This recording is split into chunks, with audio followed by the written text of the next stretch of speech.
사사기 10장 1절부터 보시겠습니다.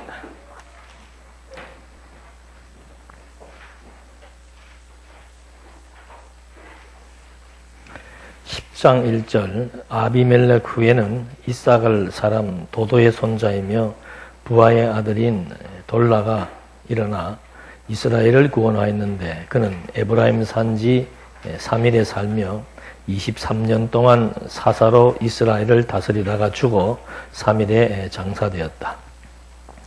그 후에는 길르앗 사람 야일이 일어나 22년 동안 사사로서 이스라엘을 다스렸는데 그에게 아들 30명이 있었고 그들은 30마리의 어린 나귀를 타고 다녔으며 길르앗 땅에 30개의 성읍을 가지고 있으니 이 성읍들은 오늘까지 하붓 야일이라 불리고 있으며 야일이 죽어 가몬에 장사되었다.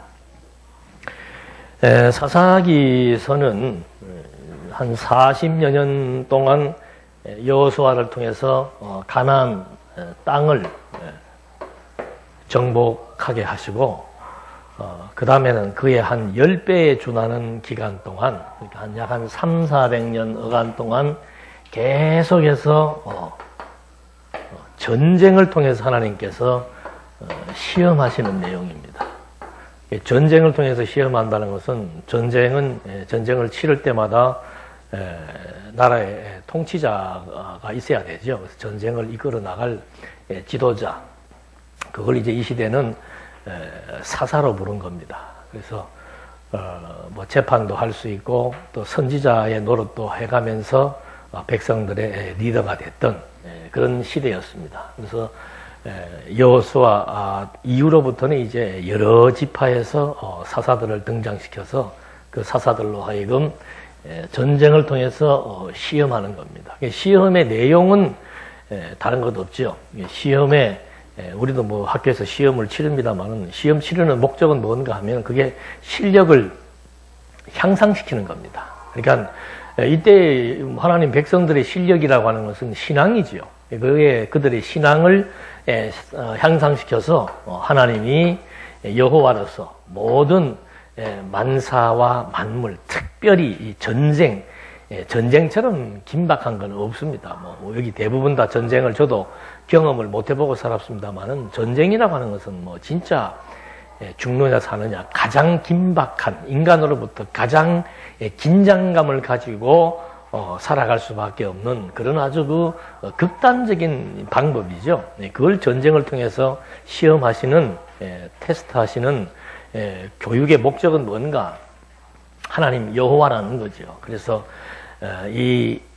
지금은 뭐 하나의 그 12부족이 뭉쳐져 갖고 하나의 나라를 완성하진 못했지만은 부분이지만은 이 나라를 지배하고 통솔해 나가시는 분은 여호와라고 하는 사실, 그걸 이제 여러 명의 사사들을 통해서 백성들에게 교육을 하는 겁니다. 그렇게 해서 그 교육의 목표가 마지막 장에서 이제 언급이 되지요. 그 교육의 목표는 바로 뭐였나?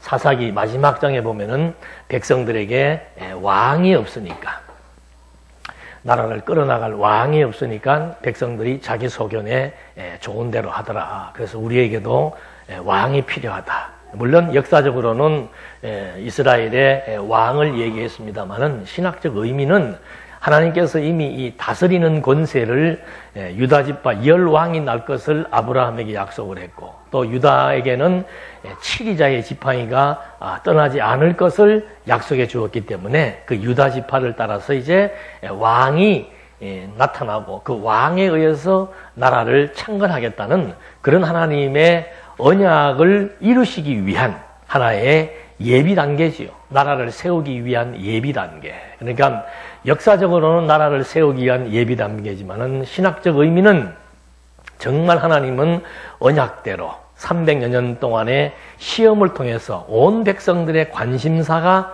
왕이라고 하는데 모아지게 하신 다음에 하나님의 언약대로 왕을 세워 1000년 만에 아브라함과 약속하신 1000년 만에 왕국을 창건해 나가시는 하나님. 그래서 백성들로 하여금 하나님이 여호와이심을 알게 한다. 그래서 이 사사기서의 내용은 계속해서 그 구조가 반복적입니다. 그래서 여기서도 지금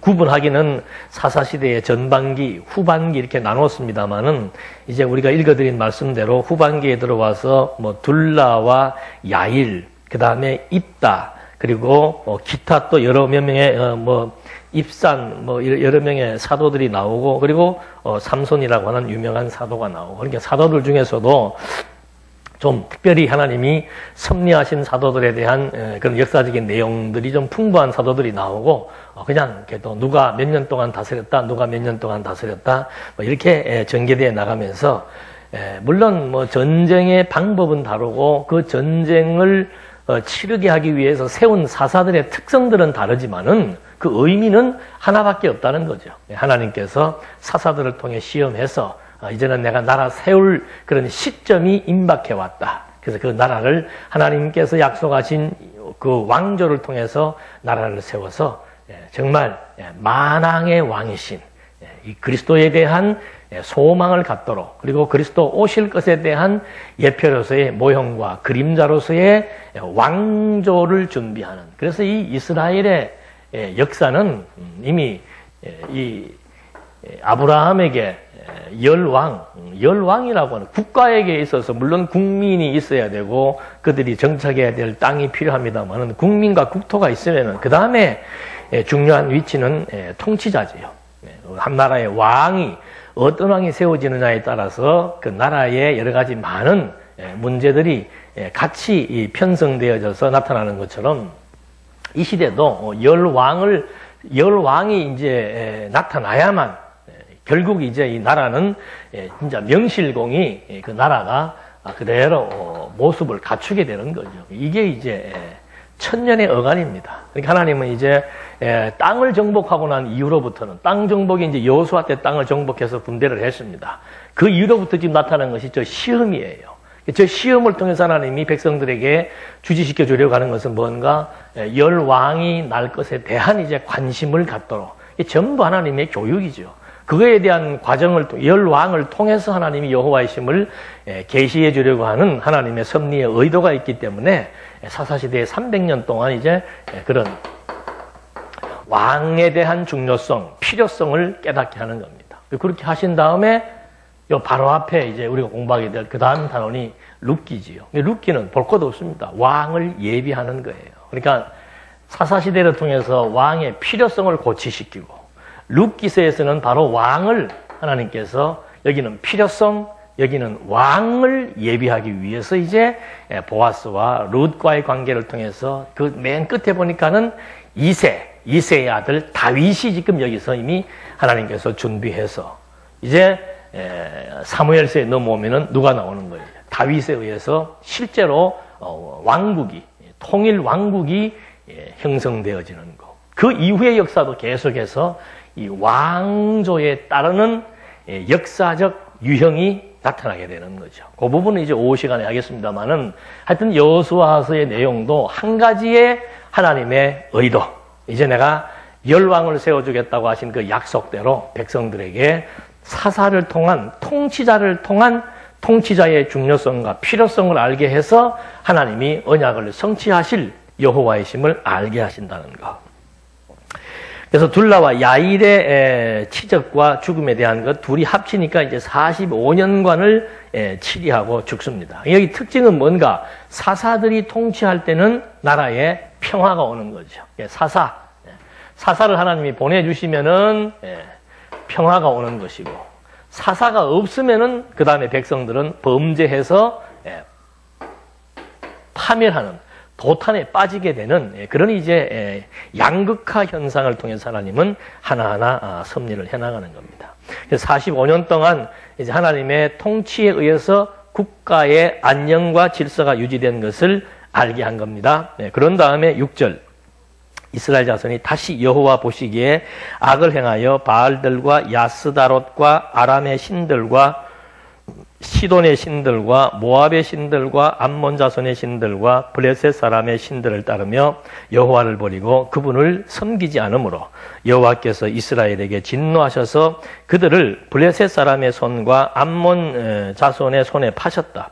그에 그들이 이스라엘 자손을 짓밟고 학대하니 요단 건너편 길르앗 아모리 사람 땅에 살고 있는 모든 이스라엘 자손에게 18년 동안 그렇게 하였다. 암몬 자손이 요단을 건너 유다와 베냐민과 에브라임 족속과 싸우니 이스라엘의 고난이 극심하였다. 그러니까 또 전쟁이죠.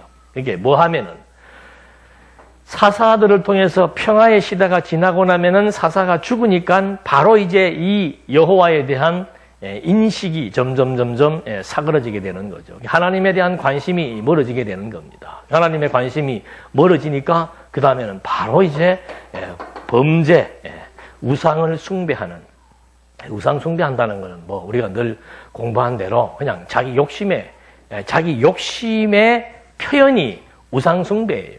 내 욕심대로 살고 싶은 거, 내가 추구하고 싶은 것을 얻기 위한 수단이 뭔가, 그게 우상숭배예요. 그러니까 사실 뭐 기독교라고 해도 기독교가 우상숭배의 전당이 되는 교회는 이미 지금 뭐 부지기수입니다. 왜? 교회에서 맨날 하나님 믿으면은 잘 먹고 잘 살게 해준다. 잘 먹고 잘 살고 싶은 것은 인간의 본능이에요. 모든 일들이 내 생각대로 됐으면 좋겠다는 것은 인간의 본능이란 말입니다.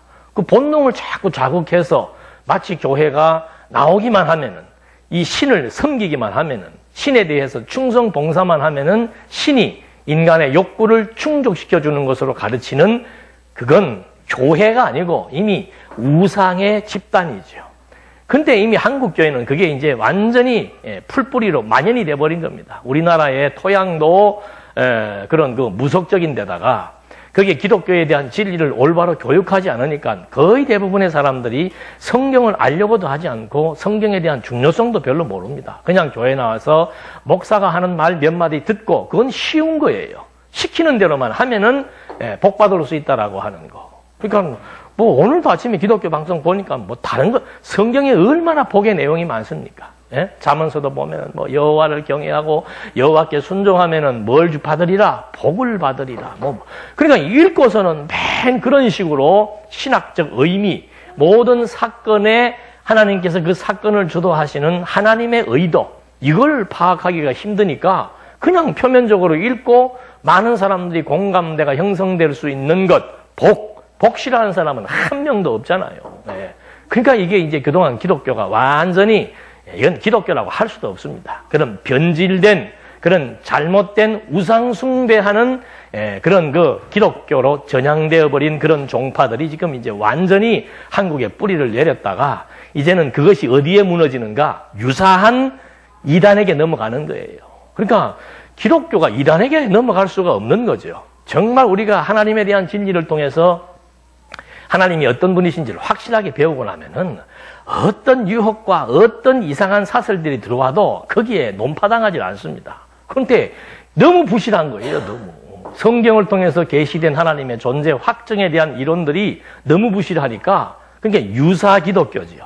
유사 기독교를 이제 파괴시키는 작업들이 뭐 이초석이니 무슨 뭐 신천지니 또는 문선명이니 여호와의 증인이니 하면서 막 들어와서 교회를 파괴시켜 나가고 있고, 또 성도들 스스로가 파멸당하고 있는 거예요. 왜? 관심이 다르니까. 하나님의 관심과 인간의 관심이 서로 다르다 보니까 하나님의 관심을 강하게 얘기해버리면은 그거 좋아하는 사람들 없단 말입니다. 이렇게 해서 이제는 기독교가 한국에서도 서서히 몰락해 나가는 것을 볼 수 있는 거죠. 왜? 다른 거 없습니다. 뭐 음악도 그렇고 뭐 예술도 그렇고 뭐 예를 들자면 무슨 뭐 아침에도 보니까 그 대금 부는 그런 그 장인들, 그거 그대에서 끊어지느냐 안 끊어지느냐는 뭐로 알 수 있는 겁니까? 그 대금을 배우고 싶은 사람들이 모여서 계승되면은 대금이 이렇게 전승되는 거고, 그게 관심 없으면은 그 대에서 끝나는 거죠. 우리도 마찬가지예요.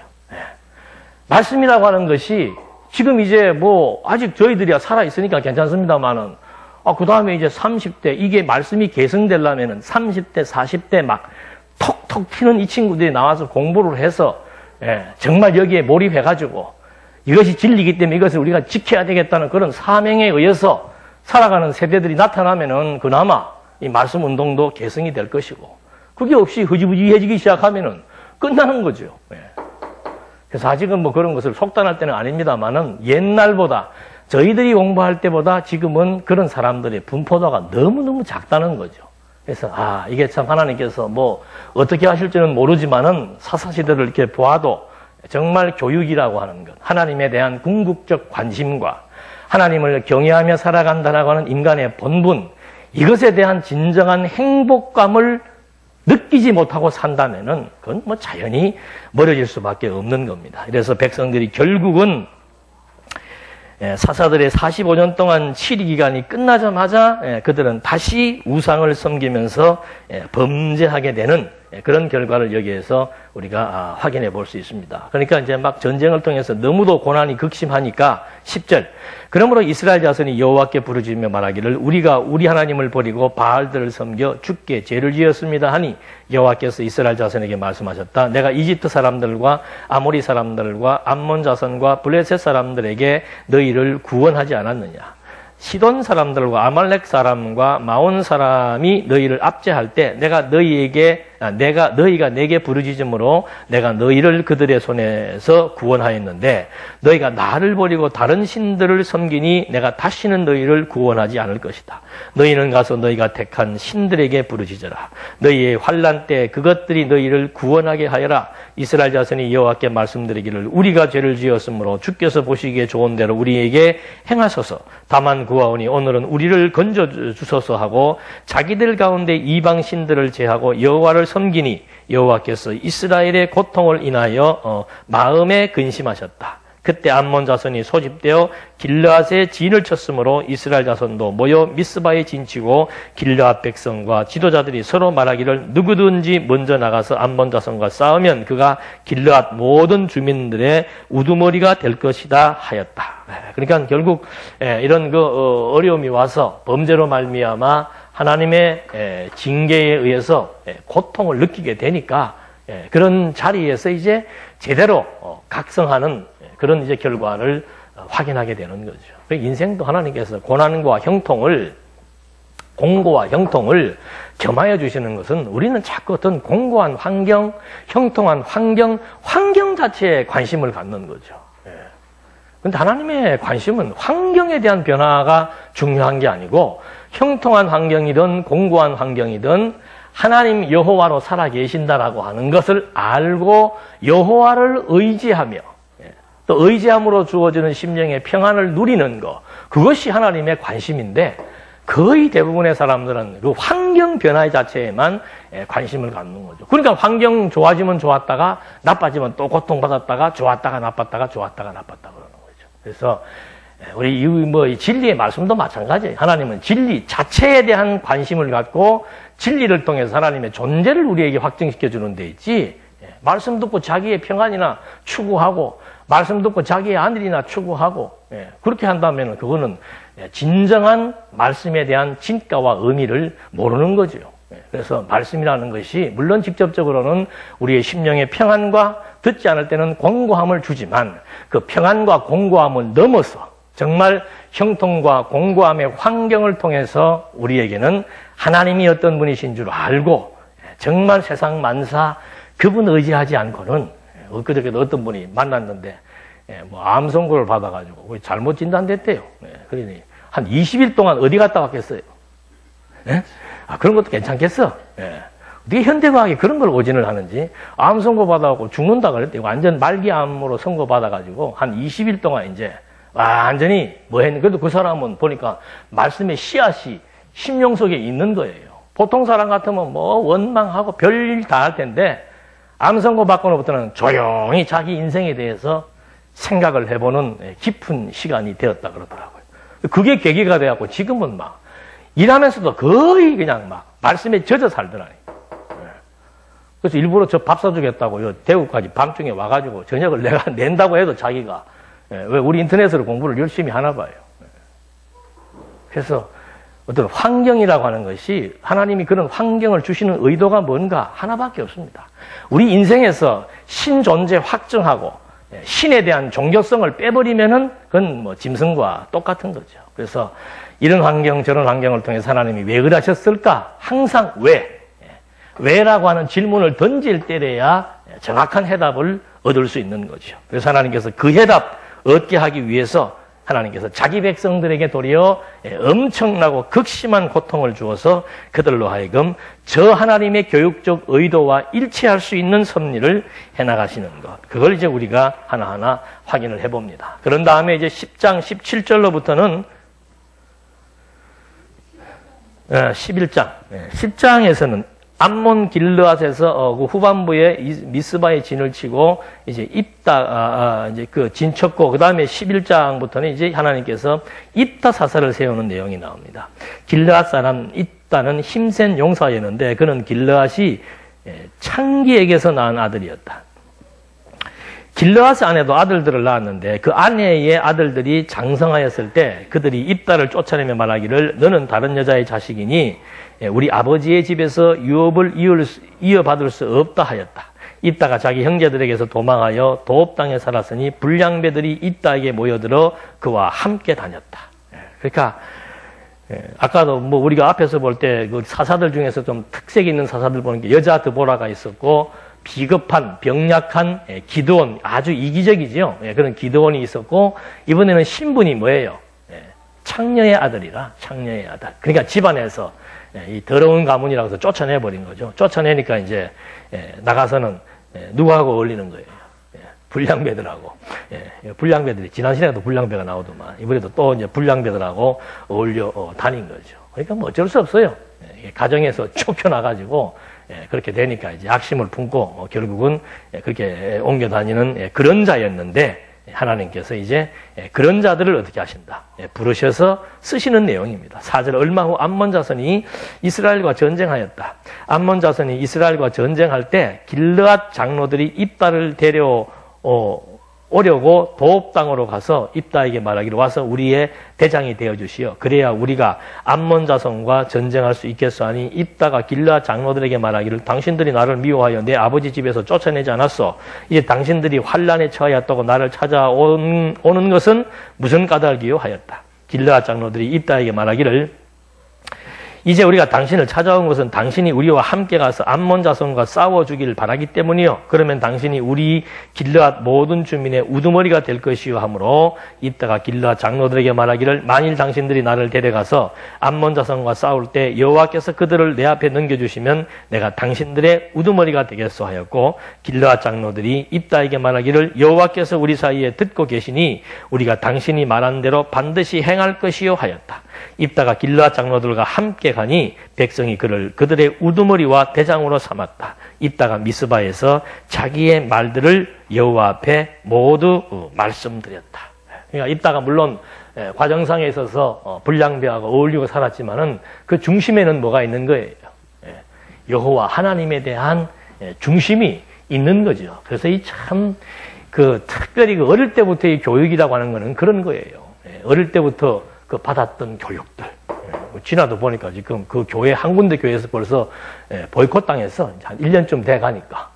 그 2개 교회인데 한쪽 교회는 이제 부목사가 했는데 그 부목사를 아마 그 담임 목사가 이제 이 교회는 네가 맡아서 해라고 했나봐. 근데 자기가 이렇게 한 1년 가까이 지켜보니까 이거 뭐 자기하고 사상도 틀리고 또 애들이 너무 좋아하더래요. 그래서 학부모들이 모여가지고 이 선생님을 좀 1년 동안 더 연기를 하면 안 될까 하고 뭐 의논들을 하고 막 그러는 마당에서 부목이 딱 보니까 자칫하다가는 교회가 혼란스러울 것 같으니까 인사도 안 시키고 바로 전화로 통보해갖고 다음 주부터 오지 말라고 연락이 와서 애들에게 인사는 한번 해야 되지 않겠냐 했더니 내 교회 목회하는데 방해되니까 인사가 뭐가 다 필요 없고 그냥 오지 말라고 그렇게 했다고 그래요.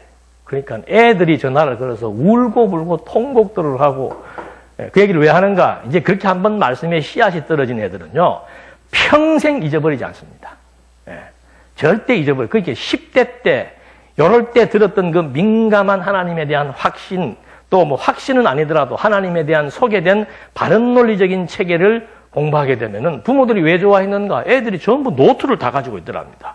노트 보니까 이건 무슨 자기들 평생 신앙생활 한 것보다 더 빡빡한 내용들, 구약으로부터 신학이 이르기까지 구절을 쫙 적어서 노트인 걸 보고 부모들이 깜짝 놀래갖고 이 선생님 좀 붙들어야 되겠다고 했는데 목회자는 싫겠죠.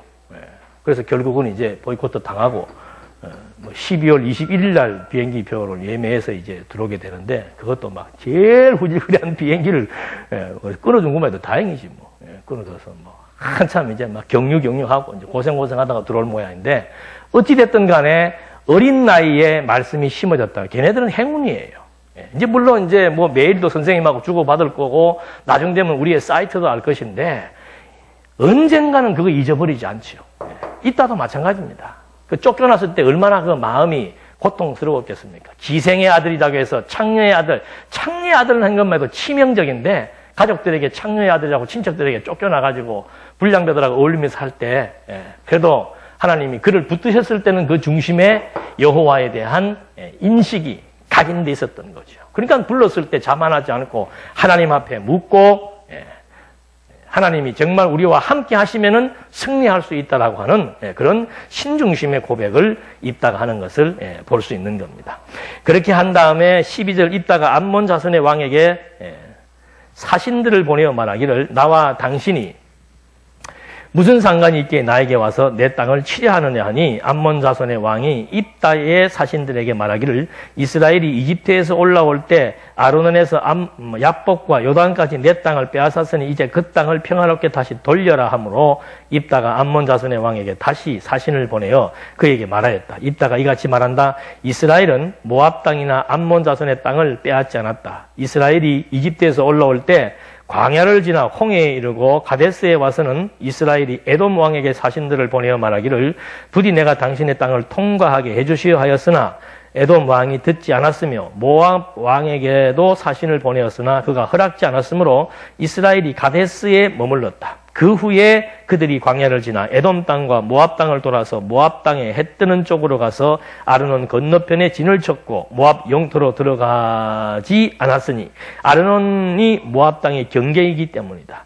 이스라엘이 아모리 족속의 왕 곧 헤스본 왕 시혼에게 사신을 보내어 말하기를 부디 우리가 당신의 땅을 지나 우리 갈 곳에 이르게 해주시어 하였으나 시혼이 이스라엘을 믿지 않으며 자기 영토로 지나가지 못하게 하였고 오히려 그가 자기의 모든 백성을 모아 야하스의 진을 치고 이스라엘과 싸움으로 여호와 이스라엘의 하나님께서 시혼과 그의 모든 백성을 이스라엘 손에 넘겨주시니 이스라엘이 그들을 쳐서 그 땅에 살던 아모리 사람의 온 땅을 차지하되 쭉 나오면서 25절 이제 내가 모압왕 십볼의 아들 발락보다 더하느냐 그가 감히 이스라엘과 다투거나 싸운 적이 있느냐 이스라엘이 헤스본과 그 마을들과 아르엘과 그 마을들과 아르논 강가에 있는 모든 성읍에 살게 된 지 300년이나 되었는데 너희가 어찌하여 그동안 되찾지 않았느냐.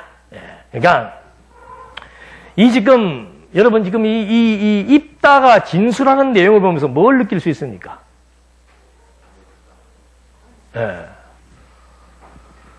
여호와에 대한 뭐예요? 역사 교육. 그러니까 하나님께서 창기의 아들이라고 하나님이 쓰시는 거예요.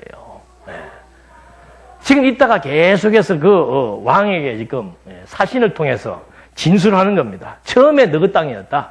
근데 우리가 지금 광야 한 300년 전에 이 땅 지나가려고 할 때 너희가 안 빌려줬다. 좀 지나가게 해줬어도 괜찮은데. 그래서 결국은 하나님께서 우리들로 하여금 그 땅을 치게 해서 우리가 지금 300년 동안 뭐 했다? 우리가 살았다. 300년 동안 너희들 뭐 했냐? 아무 말도 안 하다가 지금 와갖고 왜 땅 가지고 니네 땅이라고 말을 하느냐? 그건 말이 안 된다. 하면서 여호와께서 300년 전에 어떤 통로와 과정을 통해서 섭리하셨는지에 대해서 정확히 알고 있는 거예요. 그러니까 비록 불량배들하고 어울리고 결국은 뭐 탕자가 대주리간 가도 아버지에 대한 것을 잊지 않고 다시 아버지께 돌아올 수 있는 것처럼 말씀의 씨앗이 떨어진다라고 하는 것. 그러니까 유대인들은 그 민족사, 그 역사에 대해서 정확하게 인식할 수 있도록 부모들이 자녀에게 교육을 함으로써 결국은 그런 전쟁에 대한 명분도 정확하게 제시할 수 있는 거죠. 지금 서울은 그 교육위원회가 따로 생겨가지고 이제는 어떻게 교육을 하는가 하면은 뭐 중고등부, 유초등부 할 것 없이 교회 나오면은 학부모들이 데리고 교회 나와서 인수인계를 해주고 학부모들이 모여서 교회 학교를 운영을 하고 학부모들에게 과제를 내주어서 학부모들이 애들이 받은 과제를 같이 풀어서 6일 동안 부모가 교육한 다음에 일주일에 1시간 정도 교사가 가르치는 거예요.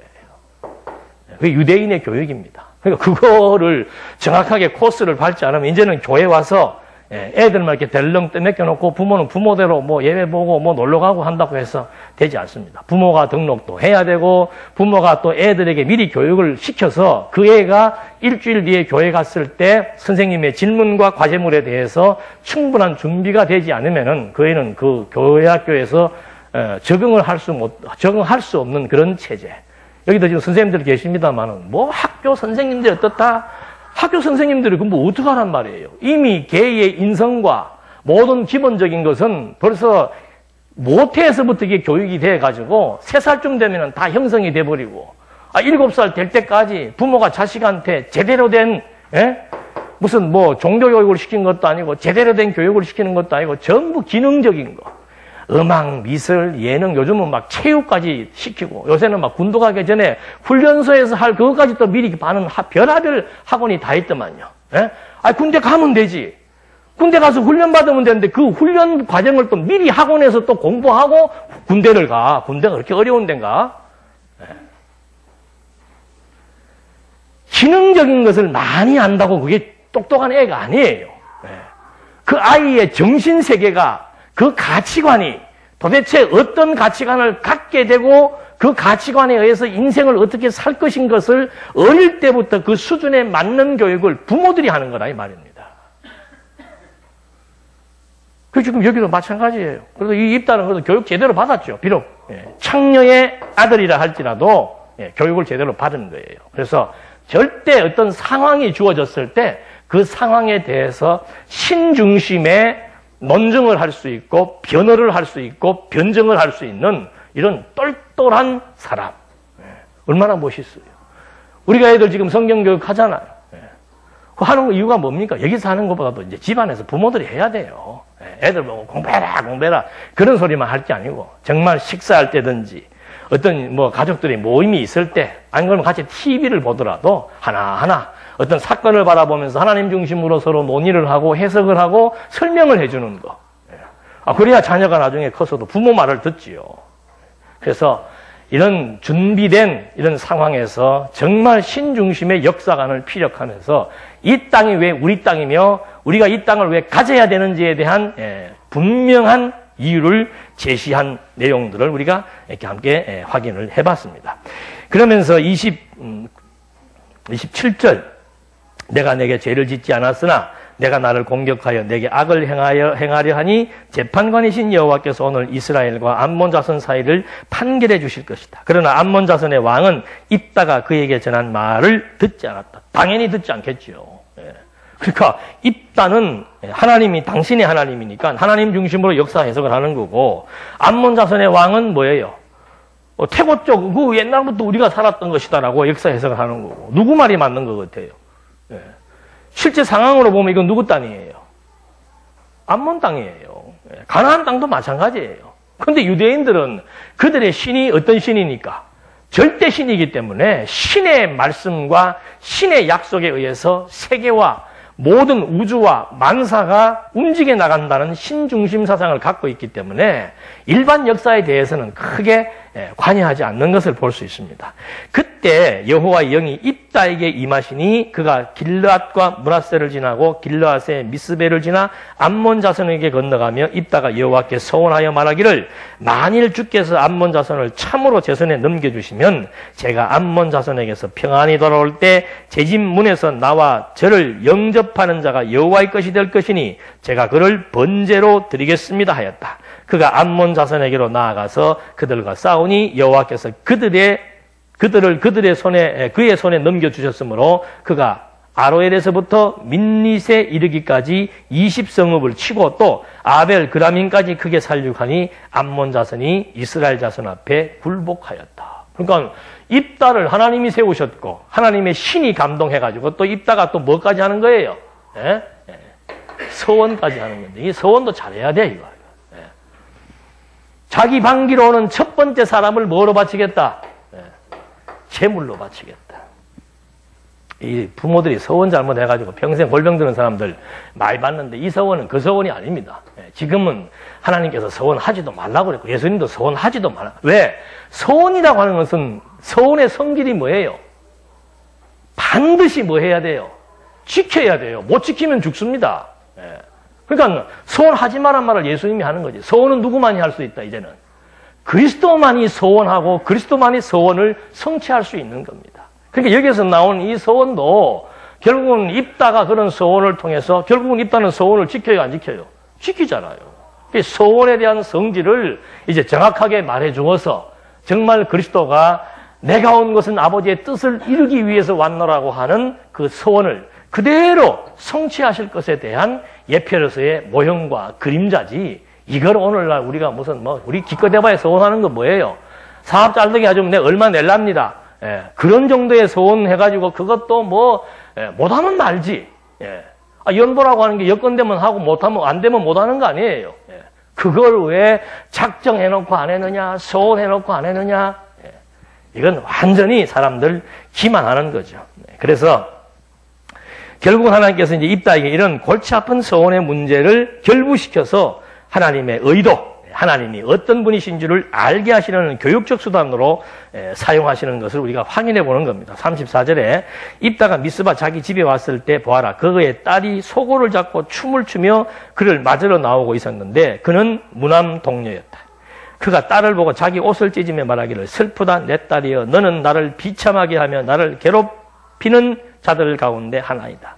내가 여호와께 내 입을 열었으므로 돌이킬 수 없구나 하니 딸이 그에게 말하기를 내 아버지여 아버지께서 여호와를 향하여 입을 여셨으므로 아버지의 입으로 말씀하신 대로 제게 행하시옵소서.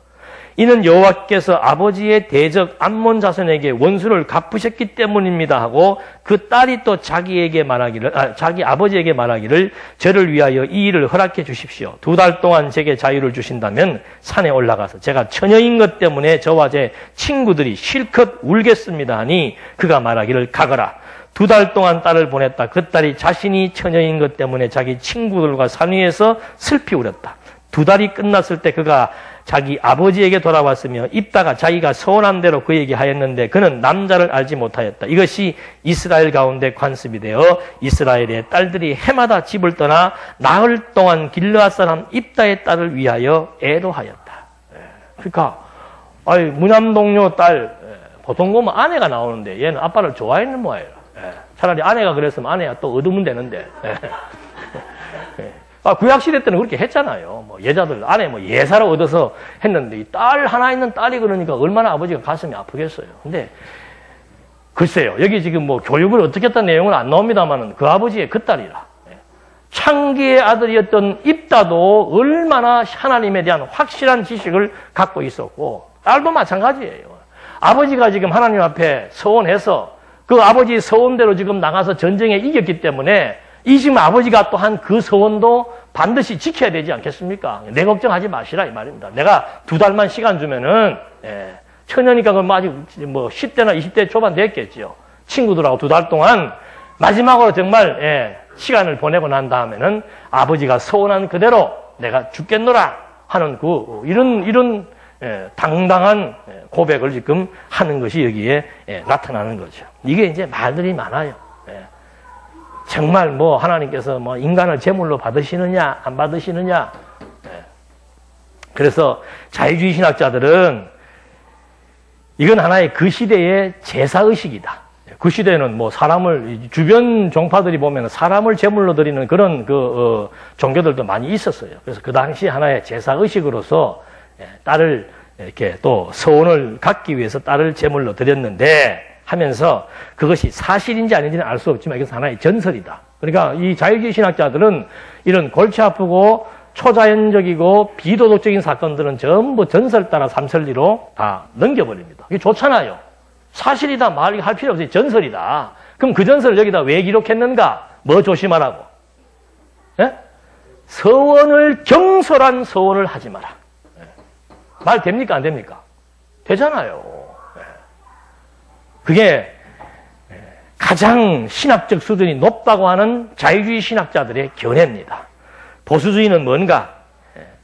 어떻게 애비가 자식을 제물로 바쳤겠는가? 슬피 운 것은 뭔가? 이게 완전히 이제 처녀 귀신이 되는 거예요. 처녀로 평생을 살아야 된다 이 말이죠. 여기도 지금 그런 비슷한 말들이 나오잖아요. 예. 그래서 막 입다가 서운한 대로 그 얘기하는데 그 남자를 알지 못하였다. 이것이 이스라엘 가운데 남자를 알지 못하였다. 처녀라 이 말입니다. 예. 처녀로 죽어서 제물로 드려졌다는 말을 해야 되는데 그 말은 할 수가 없으니까 그냥 막 그가 처녀로 평생을 갖다가 독신으로 지나게 됐기 때문에 모든 사람들이 슬퍼했고 그걸 기념하려고 1년에 며칠씩 올라가 가지고는 입다의 딸을 위해서 처녀들이 가서 지금도 그를 애도하는 그런 풍습이 있다. 아니 처녀로 살다가 죽었다고 그렇게 애도를 해야 돼요? 그것도 말이 안 되는 소리야. 그러니까 말 그대로 지금 뭐예요? 입다가 서운한 그대로 입다가 이 딸을 어떻게 했다? 제물로 드렸다 이 말입니다. 그러니까 아니 성경의 윤리 도덕적으로 봤을 때 비도덕적이고 비윤리적인 사건이 한두 가지입니까? 아 여기는 자기 딸 하나 제물로 드린 것밖에 없지요. 뒤에 열왕기서에 보면은 막 대머리라고 선지자 놀렸다가 40명이 그냥 막 죽는 그런 일도 발생을 하고 아니 대머리 보고 대머리라 그러는 게 그건 뭔 또 죄요? 그걸 또 하나님은 막 엘리사에게 막 성질나게 만들어서 막 갈기갈기 찢어 죽이듯이 다 죽여버리고 그럼 무슨 짓 하는 거예요 도대체. 그래서 성경은 이유 필요 없습니다. 윤리 도덕적으로 접근해가지고 우리들로 하여금 뭐 도덕적으로 윤리적으로 서운하면 안 됩니다. 경솔한 서운하면 안 됩니다. 이렇게 살면 이런 벌 받습니다. 그런 윤리 도덕적인 차원을 우리에게 말해주기 위한 것이 아니라 이 말입니다. 하나밖에 없습니다. 여러분들이 믿든지 안 믿든지 좋든지 싫든지 상관없어요. 하나님이 우리를 창조하신 목적은 뭔가? 택한 백성들에게는 하나님 여호와이심을 알고 경외하게 하기 위한 것이고 불택자들은 하나님 여호와이심을 모르게 해서 두려워 떨며 살아가서 두려움으로 여호와의 능력을 보고 마지막에 찬송하게 하는 것이고 목적은 하나밖에 없는 거예요. 그러니까 이 목적과 일치가 되어야 우리가 이 땅에 살면서 마음에 뭐가 없어요? 갈등이 없는 거예요. 여러분 살면서 자꾸 뭐가 걱정이 되고 근심이 되고 갈등이 되고 화가 나고 그래서 방법을 찾고 수단을 찾고 고민을 하고 잠을 못 자고 백날 허사예요. 백날 허사. 잠 못 자면서까지 고민해가지고 해결될 수 있다면 우린들 왜 철야를 안 하겠습니까? 저부터도 일주일씩 우리 그냥 이번에 이런 문제가 있으니까 일주일씩 철야합시다 하면 여러분들 아마 다 나오실 거예요. 성경 공부합시다 그러면 안 나오셔도 바쁘니까 힘들고 이런 문제로 철야기도 합시다 그러면 제가 볼 때는 아마 다 나오실걸? 뭐 해결되면은 내가 추구하는 문제 내 뜻대로 해결될 수 있는 방법만 있다면은 수단 방법 가리지 않고 다 하려고 한다 이 말이에요. 그래서 한국교회가 된 거예요. 그러니까 창조주의 창조 목적과 피조물의 존재 목적을 정확히 파악을 해서 그것이 뜻이 하나님께서 우리를 향하신 그 뜻이 우리의 생각과 일치되어야 우리 마음에 갈등과 번민이 없는 거죠. 거기에서 행복이 오는 것이고 거기에서 평안이 오는 거예요. 우리도 마음이 찢어진다 그러잖아요. 마음이 찢어지는 게 분열되는 거예요. 왜 찢어지는가? 내 생각과 하나님의 생각이 충돌하기 때문에 찢어지는 거예요. 이렇게 했으면 좋겠다. 이렇게 돼야 된다. 이게 너무 강하니까 하나님의 뜻하고는 상관도 없이 자기 생각, 자기 계획, 자기 의도가 강하게 반영되기를 원하고 그것이 소원되면 될수록 우리의 마음은 평안을 잃게 되고 갈등과 번민에 빠지게 되고 온통 보이는 것에 취해가지고 수단 방법을 동원해서라도 내 계획과 내 목적을 이루며 살고자 하는 그런 욕심이 발동되는 만큼 인생이 고달프고 힘든 거예요. 그러니까 인생 행복하게 살고 편하게 사는 원리는 간단한 거죠. 아침에 어느 유명한 목사님도 그래. 세상은 복잡합니다만은 또 뭐라고 그래요? 답은 얘기 안 해주더만. 간단합니다. 또 세상은 간단하지만 또 뭔가 복잡합니다. 무슨 말인가 알겠습니까? 그러니까 또 알겠다 그러더만 나는 뭔 말을 하려고 그러는 거. 알고 그러는지 몰라서 그러는지. 세상을 인간의 눈으로 인간의 생각을 이루기 위해서 보게 되면 너무너무 복잡하고 그 무게가 너무너무 무거운 거예요. 그러나 하나님의 관점과 하나님의 관심사와 하나님의 의도에 일치된 눈을 갖고 세상을 바라보게 되면은 여기에서 꺾이고 뭐 엮이고 뭐 혼란스러울 거 하나도 없습니다. 그래서 심령의 평안이 유지되는 것. 그래서 이 입다의 사건이라고 하는 것도 결국은 계시를 목적으로 하는 겁니다. 이게 지금 뭐 보여주는 거예요? 우리가 앞에서 사사들 볼 때 기드온에게도 하나님께서 표적을 보여주잖아요. 표적을 보여주어서 때로는 막 재물이 불타게도 하고 적신 재물이 불타게도 하고 여러 가지 표적들을 보여주신 이유가 뭡니까? 하나님이 언약대로 내가 너 세웠으니까 너로 말미암아 내가 전쟁에 이기게 한다라고 하는 것에 대한 확정을 준 거예요.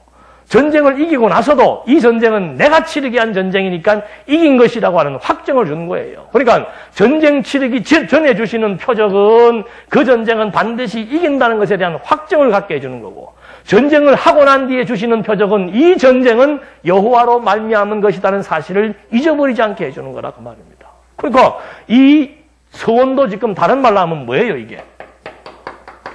표적이에요, 표적. 이슬에 젖은 양털이 타는 표적과 마찬가지로 지금 딸을 제물로 바치게 된 이거, 전쟁에 이기고 난 다음에 이 서원이 지켜지게 하신 것이 바로 뭔가? 이게 하나님이 이 전쟁 치르게 하셨다는 것. 하나님이 지금 있다와 함께 해서 이 전쟁을 하나님이 지금 하게 하시고 하나님이 이기게 하셨다는 것에 대한 표적을 지금 보여주면서 하나님은 여호와로 지금도 살아 존재하신다라고 하는 계시적 의도에 입각하지 않으면은 이건 전설로 처리할 수밖에 없는 거죠. 전설로 처리 안 하면 뭐가 되는 거예요, 하나님은? 잔인하신 분이 되는 거예요. 예? 전설로 처리하지 않고 성경을 윤리, 도덕적 관점에서 본다면은 하나님은 잔인하신 분이 되는 거죠. 그래서 성경을 이렇게 계시적 관점과 계시적 의도로 본다라고 하는 거. 이건 굉장히 중요한 의의가 있는 겁니다. 그러니까 입다가 자기 딸을 제물로 드린 것은 우리 알잖아요. 구약에 나타난 이 사건은 결국은 어디로 연결되는 겁니까? 처녀를 제물로 드린 이 사건은 하나님의 아들 독생자, 이는 총각이었죠, 이제. 하나님의 아들 독생자 예수 그리스도가 하나님의 언약을 성취하기 위해서, 서원을 성취하기 위해서 하나님 스스로 그러니까 여기에서는 서원입니다만 이 서원은 다른 말로 하면 하나님의 뜻이고 하나님의 언약이에요. 하나님께서 세우신 그 언약, 하나님의 서원을 그리스도가 성취하기 위해서 독생자로 오셔서 죽으시고 부활하실 것에 대한 뭐예요? 예표로서의 모형과 그림자이다. 그래서 구약 해석의 원리는 철저하게 역사적 해석을 해주고 그 다음에 역사적 해석은 뭐예요? 표적이에요, 표적. 하나님은 언약대로 이루시는 여호와이시다. 입다로 하여금 서원하게 하신 다음에 그 서원을 이루게 하시는 하나님 여호와이심을 증거해주는 표적인데, 이 표적은 장차 독생자로 오실 그리스도의 죽음에 대한 예표로서의 모형과 그림자이다. 그래서 구약은 오실 메시아에 대한 언약인 것을 우리에게 확인시켜준다는 것. 이게 이제 분명한 어떤 구도에 의해서 이해하지 못하면은 이렇게 해석하기 힘든 내용들이 많습니다. 결국은 에브라임 사람들의 도전을 물리치고 사사가 된 지 6년 만에 죽는 것이 12장 1절로 7절까지의 내용입니다. 아따, 사사, 입다는 저런 고생을 하고 몇 년 동안? 6년밖에 못했어요. 기도하시겠습니다. 하나님 아버지, 참 구약의 역사들이 하나님의 의도가 무엇인지를 파악하지 못하고 또 그리스도를 중심으로 해석하지 못할 때 우리에게는 난해한 사건이요, 참으로 이해하기 힘든 사건으로 다가올 수 있지만, 하나님은 그리스도를 통해서 우리에게 계시의 원리를 확보해 주셨고, 정말 구약은 메시아에 대한 언약이며 신약은 메시아를 통한 성취적 구도와 원리에 의해서 하나님이 여호와로 존재하신다는 사실을 우리는 신구약의 내용을 통해서 확보해 봅니다. 이 땅에 살면서 여호와 살아계심에 대한 확신을 갖고 산다는 것, 이것이 바로 우리에게 주어진 최대의 행복이며 우리 삶의 의미이기에 오늘 저희들에게 이런 신구약 성경의 말씀들을 정확히 이해할 수 있고 또 공부할 수 있도록 좋은 여건과 시간을 허락해 주심에 대해서 다시 한번 감사드리며 예수님의 이름으로 기도드립니다. 아멘.